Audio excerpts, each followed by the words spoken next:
Shalom, selamat pagi jemaat yang dikasih Tuhan. Di akhir pekan ini kita akan merenungkan kebenaran firman Tuhan dari Matius pasal 11 ayatnya yang ke-16 sampai 19.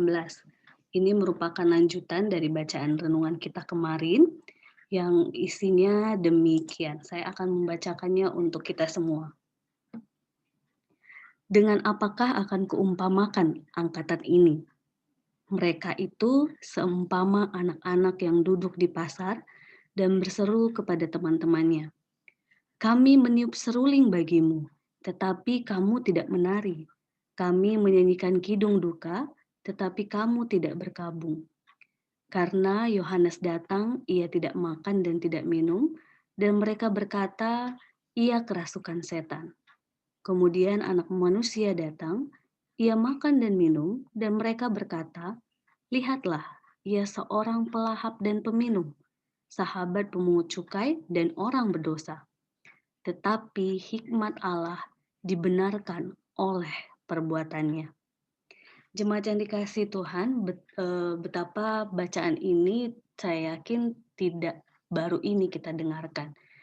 Saya sangat ingat bacaan ini sempat menjadi bagian dari renungan dalam kebaktian minggu kita.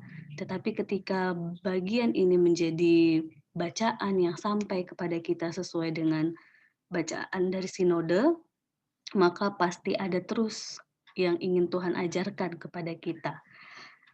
Yaitu ada dua hal yang bisa kita petik dari bacaan firman Tuhan hari ini. Betapa kita diminta belajar dari angkatan di zaman Yesus. Yang saya yakin angkatan di zaman Yesus ini masih ada sampai sekarang. Angkatan apakah itu? Angkatan yang dia tidak peka akan karya Allah.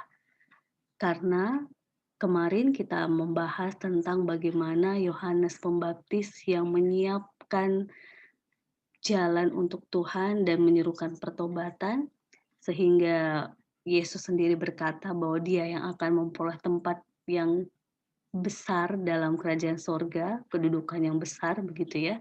Dan hari ini kita diteguhkan kembali bahwa melalui dua tokoh ini, Yohanes Pembaptis dan Tuhan Yesus Kristus, angkatan pada saat itu, orang-orang pada zamannya, tidak peka akan karya Allah melalui mereka. Sehingga ketika Yohanes berkata bertobat, mereka tidak bertobat. Ketika Yesus menyerukan kerajaan Allah sudah dekat dan sebagainya, orang-orang juga tidak mendengarkan.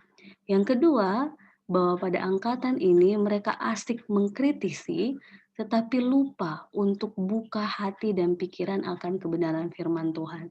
Karena menarik di ayat kita tadi dikatakan ketika Yohanes tidak makan dan tidak minum disebut kerasukan setan.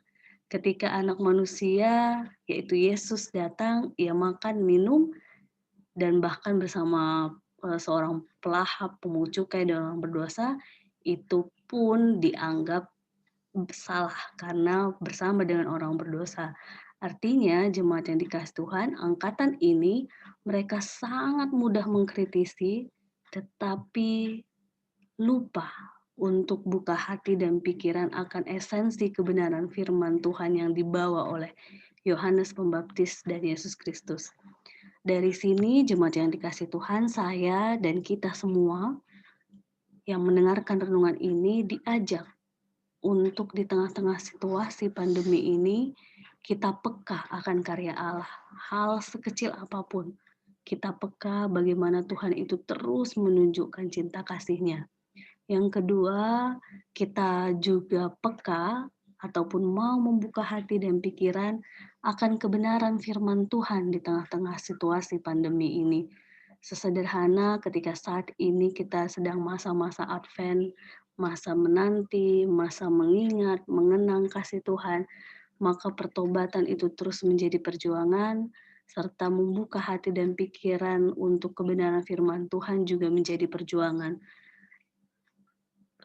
Capek Bapak Ibu terkasih kalau kita hanya sekedar terus mengkritisi banyak hal di sekitar kita, tetapi kita tidak membuka hati dan pikiran untuk melihat sudut pandang yang lain dari hal-hal di sekitar kita, ataupun melihat dengan hati yang terbuka, pikiran yang terbuka, bahwa ada hal yang Tuhan sedang ajarkan. Semoga Tuhan memampukan kita di tengah-tengah pandemi ini untuk peka, untuk terus membuka hati dan pikiran akan karya Allah dan kebenaran firman Tuhan dalam kehidupan kita.